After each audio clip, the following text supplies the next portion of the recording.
And we are live. All right, welcome everyone to the SOMHS representative session of the 2020 MUSA election debates.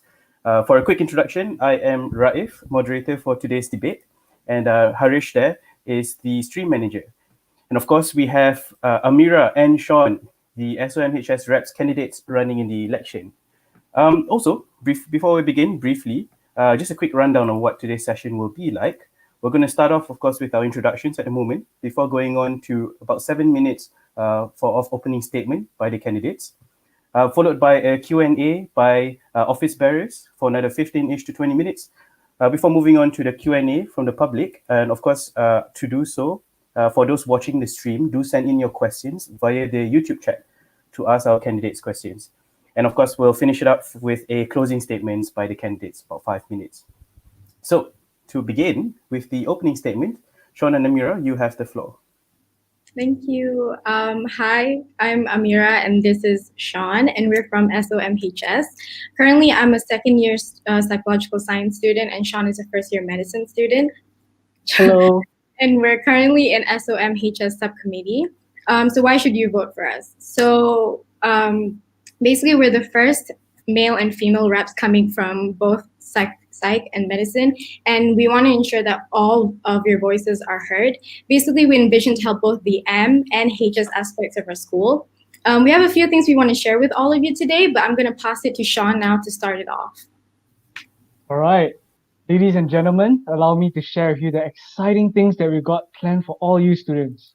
First of all, we understand that the current online learning environment perhaps isn't something that is very much desirable for us students. And we hope that next year on-campus classes can resume again. With that in mind, this is a very complex matter and it involves many different parties. So there isn't really a clear-cut solution right now that we can implement or suggest to the school. What we plan to do is to persistently bring this issue up to the school, work with the CMO, and even bring it up to the EAC if necessary. Second, the current feedback system is sufficient, but we want to take it up a level. How? By requesting for an anonymous forum on Moodle specifically for us students to deliver feedback and ask questions to our lecturers. Currently, we have to email our lecturers to get our questions answered, which can be a barrier for some of us students who can get shy.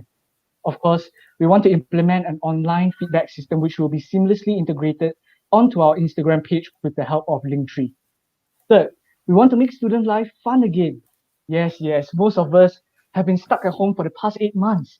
And that's why if the campus reopens, we want to rekindle the spark that the Buddy program once had by using it to help some of us students reintegrate ourselves into the university society again. As a start, we plan to organize a mini orientation for those of us who did not get a proper orientation this year. Fourth, we want to increase the magnitude of networking events. How?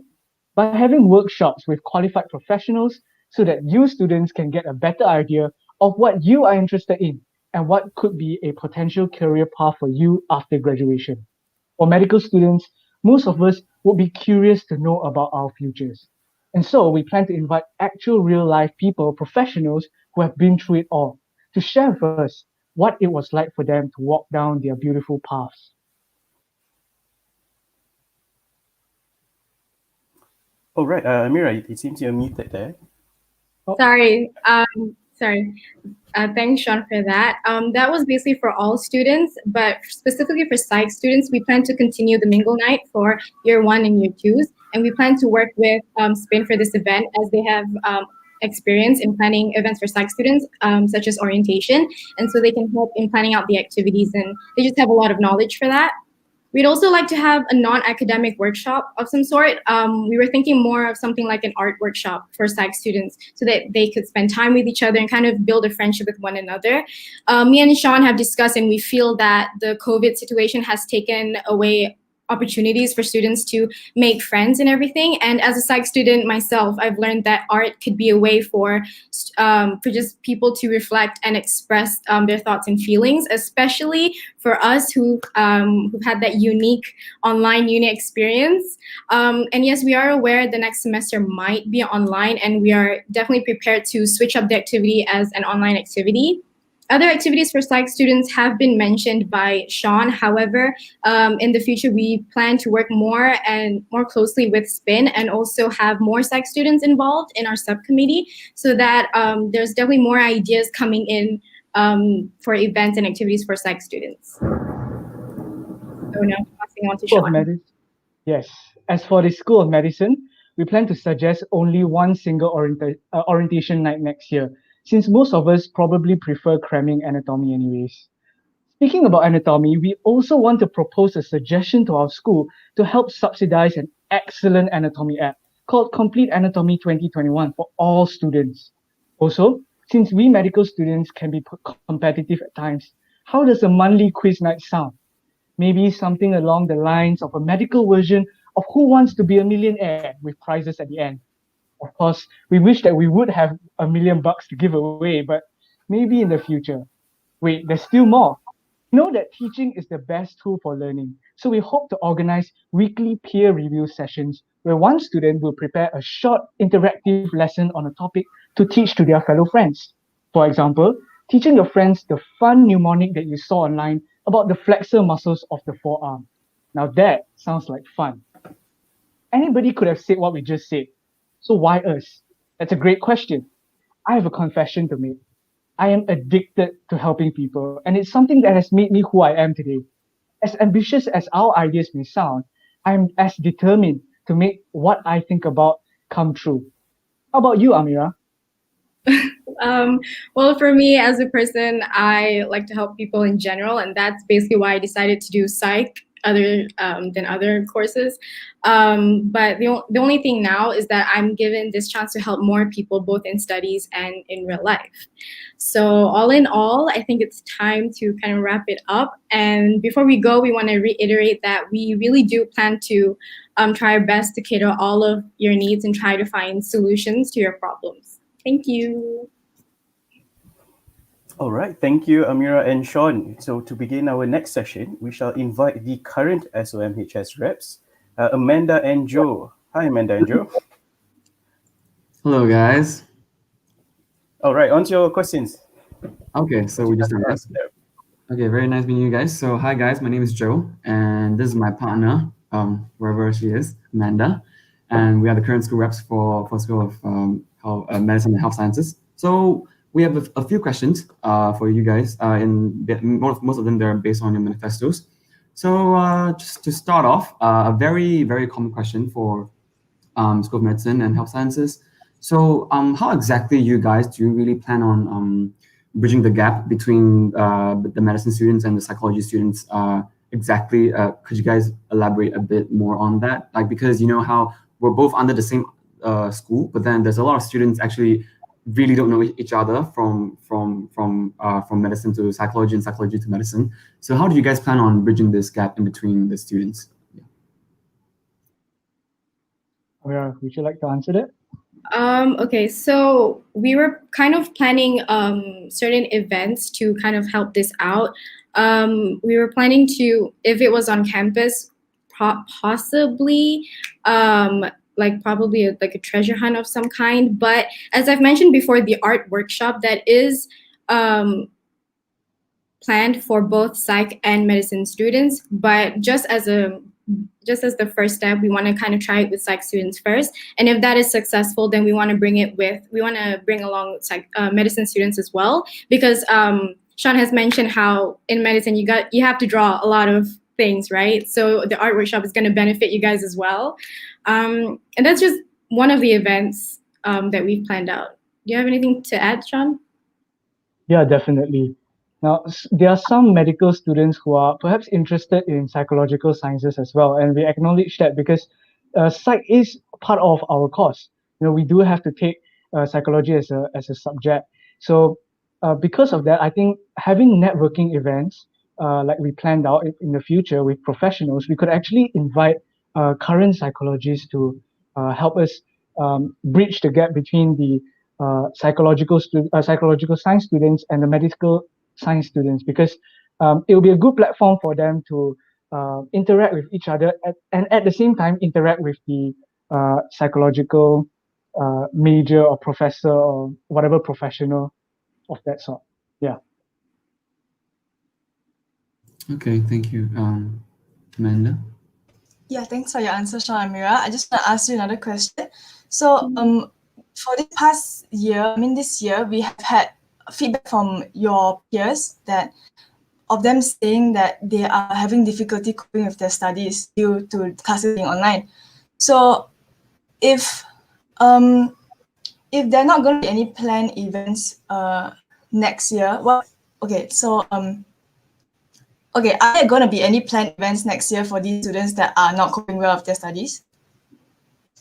Wait, you want to start off first, Sean? Yeah. I'll go ahead with the answer. So actually, the answer is yes. We are planning some sort of event, perhaps not necessarily an event, something like additional classes with lecturers and additional peer review sessions each week for students to interact with their friends and to learn at the same time. And also, we've planned to have some sort of a connection between the juniors and the seniors, allowing the juniors and the seniors to link up together, to share notes, to share their understanding towards a certain subject, because we believe that it's very important for that to happen in order for proper learning to take place. And also to add on, um, I believe that the most of our students probably gave that feedback because of the fact that they felt that their quality of education is compromised this year to a certain extent. And that's why we believe by suggesting to the school to help us get the Complete Anatomy app will definitely help in uh, telling the students that we are moving towards the right direction to change Monash's quality of education, especially online education, for the better. Amira, anything to add? Just to add on to Sean's first point on like having juniors and seniors to kind of talk to each other. We kind of mentioned it in our manifesto. It's called the Buddy Program. Psych students currently have not had a buddy program even on campus, and now with the situation that we're in now, me and Sean feel that it's definitely really important for us to kind of have this program to come back for medicine students and to introduce this program for psych students so that year one students and year two students can help out year one students to kind of settle into this situation that we're in. So, yeah. Okay, thank you. Just passing on to Joe now. Okay, thank you very much for your answers, guys. Okay, moving on to the next question. So you guys mentioned from manifesto, you guys said about improving the feedback system. Okay, so you guys said you guys will be like what Sean mentioned just now. I think he briefly mentioned about the anonymous forums that you guys mentioned, and by improving the accessibility to feedback forms. So how do you guys like? We would like you guys to just elaborate a bit more on how exactly you guys mean by improving the accessibility to the feedback forms, because as you guys should know that feedbacks are very important to every single school, and especially for School of Medicine and Health Sciences. So how do you guys want to work on, like, how exactly you guys want to actually improve? Yeah. So basically, what me and Sean have learned from each other is that psych and medicine have different kinds of feedback systems. For psych student, what we plan to do is mainly the anonymous forum, which is basically to have a safe zone for students to come and kind of give their feedback, whether it be good or bad. We'll just be there to listen. And obviously, if there's any issues or any problems that we need to solve, then we'll bring it up to, we'll communicate with the CMO or the EAC if necessary. And then I think it's better if Sean talks about the medicine feedback forum. Yes. So actually, I've heard from friends from the School of Pharmacy that have informed me that there is actually an anonymous forum for them to give feedback to their lecturers, to ask questions immediately whenever they are uncertain. And I believe that that is a very good idea that we could actually implement in the School of Medicine as well. You know, sometimes students may feel shy, they may feel that their question is not valid, and we want to break that barrier down. We want to make sure that students are able to freely ask the questions as they want and honestly give feedback because with the fact that they know that their name is perhaps not attached to their comments. And also for the increased accessibility to the feedback forms via our Instagram bio, we believe that by having like a link tree style sort of thing that MUSA is currently doing, attaching it to our Insta bio, whereby the students can access to all the feedback forms that perhaps have been created for feedbacks. And with a central point like that, it will be much easier for students to access the feedback forms if they want to give a feedback. Okay, just to add on to what you just said, because the anonymous forums actually does sound good, because there's like what you said, there's a lot of students who are shy or who are not, they don't dare to speak up what they want to say. But then there's this thing, I'm not sure if you guys are aware, we do have a page on Facebook. It's called Monash Confessions, which I'm sure you guys probably heard of. A lot of people actually do use it. Like, they use that to voice out their questions, regardless if it's regarding their schools or personal matters and all that. How would you guys ensure that the students, like, even though they have access to all the feedback forms, everything is accessible and all that, but the main thing is if they do it or not. So how can you guys ensure that they actually would use the proper platforms that you guys provided instead of some other like platforms that they used to use? Yeah. Okay, I'll take that question. So yes, good suggestion. There are students who actually use the Monash Confession page, and we acknowledge that. And that's why we believe that it's important for us to continuously advertise and inform students that there is such an existence of a link, because it is directly in our Insta bio. Now, with that in mind, by having a link in the Insta bio, it breaks down the gap, or it breaks down the barrier of entry towards actually finding where the feedback forms could be at. And of course, we will acknowledge that there are still students who will go onto the Monash Confession page to make their comments, and we are not stopping that. It's just that we would make sure that our link is continuously publicized so that people actually know where's the proper channel to give their actual feedback. Okay, thank you very much. Thank you, Sean, and thank you, Mira. I'll move on to Amanda. Yeah, I have another question for you guys. So, on your last point on your manifesto, right, you said that you wanted an enhanced learning experience by changing the forum discussions to Zoom discussion, online Zoom discussion. So, assuming that next year will not be online, do you guys have any other initiatives to enhance the learning experience? Yes, definitely. Because yes, definitely. Because we understand that perhaps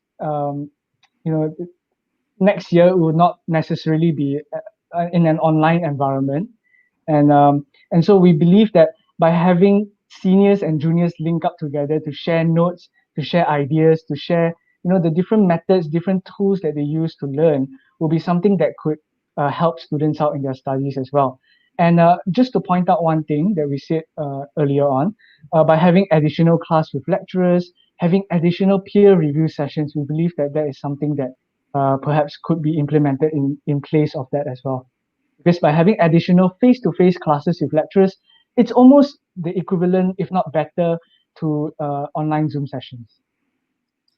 Adding on to Sean, we feel that peer review sessions, the difference between peer review sessions and PAS, because we do have PAS now, is that peer review gives students a chance to really get to know a certain topic and then teach it to others, so that if you know how to teach it, then you definitely are confident enough in that topic and you'll be confident enough in the exam, hopefully.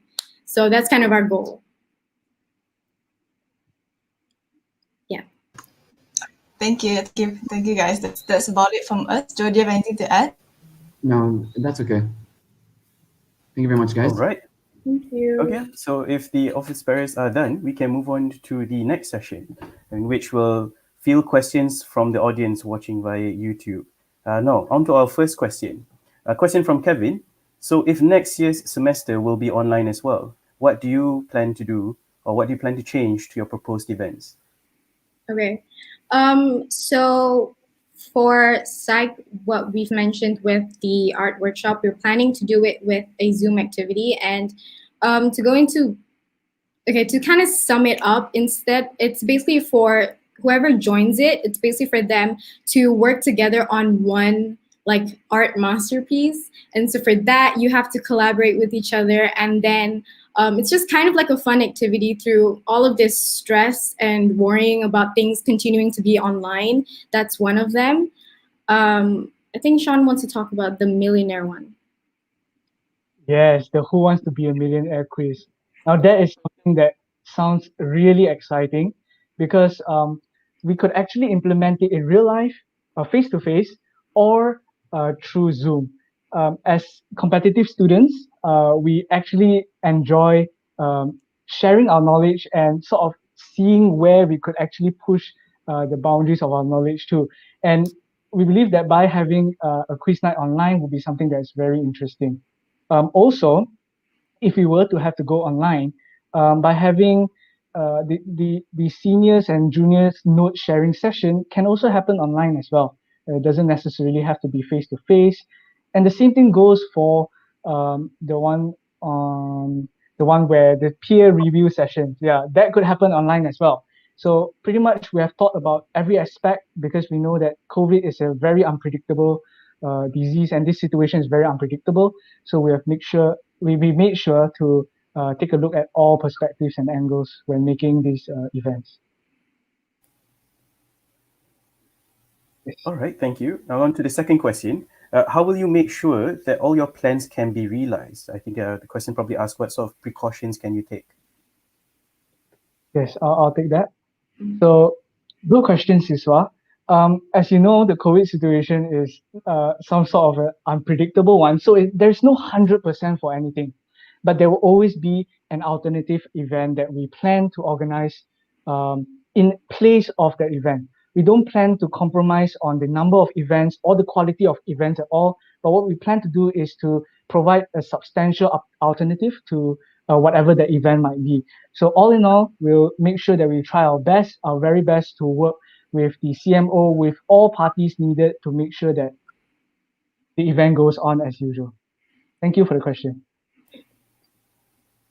All right, moving on to the next one.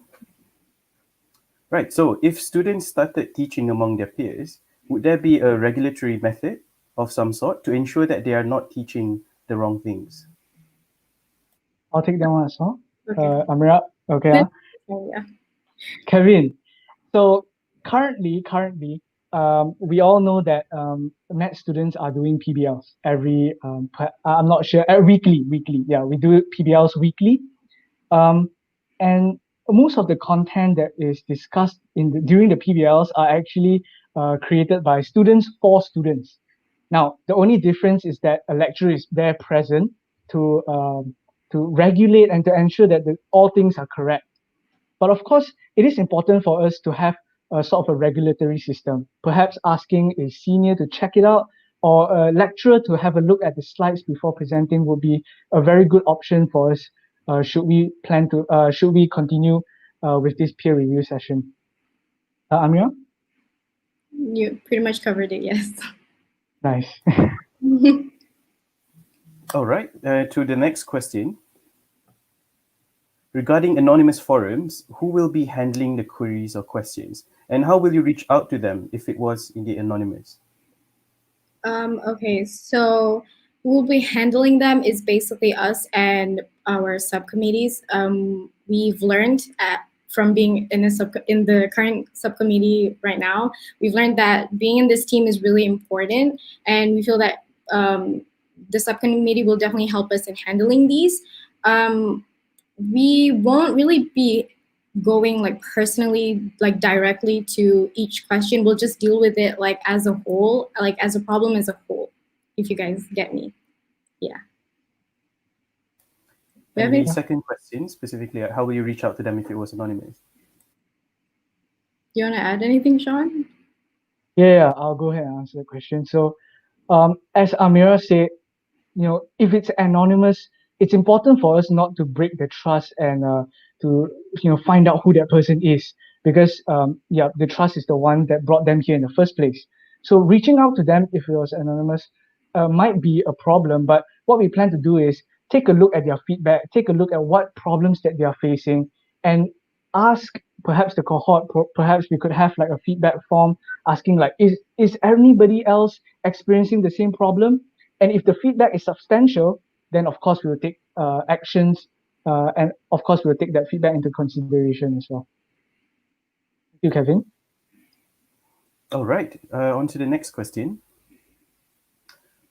How will you ensure that the problem on the platform is not a prank? Will there be anything that y'all can do? Is there anything that y'all can do about it? Yep. Oh, Okay. you mean Amira. Sorry, just to clarify, you mean in like the forums and all, like the problem stated in the forums? It could be it. Okay. Looking at the thread, yeah.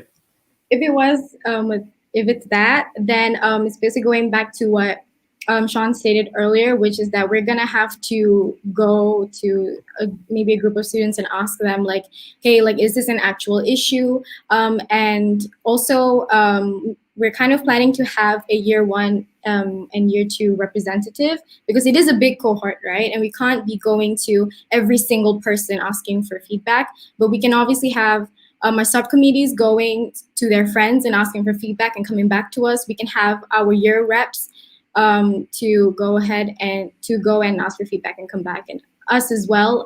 As we said in our manifesto and in our candidate bio, we are here, we are open ears to everything. So we want students to kind of see us as a friend as well, and someone that they trust to come to for anything, basically. All right.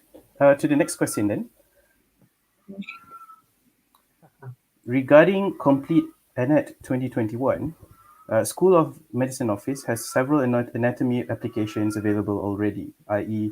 Anatom at DIA, ECLENS, MAPL, augmented reality. So how would you complete anatomy or make it different?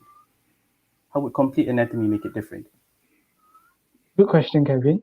So I'm surprised you didn't add in the 4D anatomy, which is something that the school has implemented as well. But as you can see, most of these resources perhaps are not very much known to the students. And today, I personally went to campus to ask a few of my friends and a few other students about what they actually think about the anatomedia, the Ackland's anatomical videos, and the Maple augmented reality, as well as the 4D anatomy. And safe to say, the feedback is very much in Complete Anatomy's favor. I do have a long explanation for this question. And if you're interested, feel free to let me know, Kevin. You got my number, all right? But the whole idea is that comparing Anatomedia, Ackland's anatomical videos, and the other resources is like comparing a mouse to an elephant, all right? What you actually get from the Complete Anatomy app is something that is never seen before. It's something that is so cheap, yet so viable to be used by most of the students on campus. And of course, we do understand that the Ackland's video and the Anatomedia, I personally went and checked out their prices. Uh, it's actually way more than what you would pay for Complete Anatomy. And I believe that is something that the school can have a look as well, because we should listen to the students, and what the students say is something that we should take closely, take note, and we should implement it by suggesting it to the lecturers or the CMO in charge. So yes, Complete Anatomy will make a whole world of difference, and it's very clear by asking a few of your friends or perhaps some of your juniors who have tried everything. All right. It's a good thing you mentioned fee there, because the next question, if the school wishes to raise everyone's fees to enable complete anatomy for all students, will you proceed? Okay, so the Complete Anatomy app, according to the current office bearers who have helped us check the institutional price, it's roughly around 100 ringgit. Okay, keep that in mind. It's roughly around 100 ringgit. Now, if you take a look at the 4D anatomy or the Ackland's anatomical videos, or if you were to take a look at the Anatomedia, it's expensive. Safe to say, it's about $100, not 100 ringgit, $100 for the personalized price. Now, we know that the school can probably get it for cheaper, but why not have everything in one single app, which can do everything that is needed, and it's substantial for the students' learning as well. So we believe that it is it's a smart investment from the school's perspective, if we were to take a look at it. So yes, I'm very certain that the school will not raise everyone's fees due to the sheer price of it being just 100 ringgit a year. Thank you. All right, and if any of y'all that are watching this stream, if you have any follow-up questions, feel free to keep sending them in. Moving on to the next one, regarding the peer review again, would there be an incentive to encourage students to step up? Okay, I can cover this, Amira. So just by the fact that you will learn the most while you're teaching could be a very strong incentive for most students. Not only that, you get to make more friends, you get to show your friends what you have learned, and it's something that we believe is already a very strong incentive for students who want to learn, who have the ambition to succeed as a medical student. Of course, if there is a need for a financial incentive, we'll have a look at that. But for now, there will be no financial incentives because we believe just by having a peer review session where you teach your friends, that is an incentive on itself already. I see. All right. Are there any more questions? It seems that there aren't. Okay, yes, one more. Regarding Complete Anat 2021, actually, we have asked this question. All right. Well, we'll give the audience some time just in case they want to send in any follow-up questions.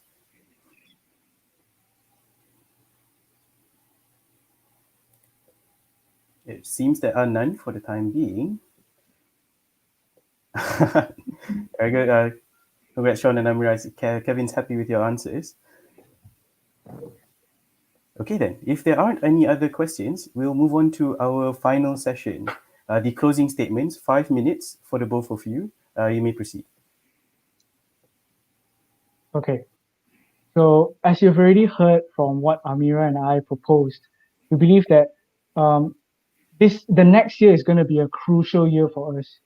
Everybody is going to come out from their houses again, and perhaps there might be a chance where on-campus activities can run again. And we want to make sure that that happens because we acknowledge the fact that students are perhaps struggling at home, and there has been a lot of feedback about how students perhaps may not want to attend lectures because they feel that it is redundant, it's boring, it's online, I can just sleep on my bed. But that is something that we want to remove or we want to reduce. And we can do so by perhaps having more interactive sessions, by having more events, by having more peer-to-peer sessions, allowing the students to bond together, to build a friendship, a family. And with that in mind, having a family to speak to is something that we believe is very important for students who want to succeed not only academically but as as a student. As Amira has stated repeatedly, we envision to help both the medical and the health sciences aspect of our school, and that is the reason why Amira is sitting right here today, representing the School of Psychology, and I'm representing the School of Medicine. So it's a partnership between both schools, and we believe that with that connection, we can ensure that both schools will get a chance to experience the amazing time that they will have in the next few years in university. And with that in mind, thank you so much, everybody, for listening to us. And Amira, would you like to add anything? No, I think Sean has wrapped it up nicely, and we just hope that we put a good impression and we've answered the questions sufficiently. And yeah, that's about it. All right. Thank you, Sean and Amira. Thank you to the office bearers as well, Joe and Amanda. And of course, thank you everyone who participated in today's debate. Goodbye, everyone. That ends our debate. Bye-bye. Thank you. Thank you.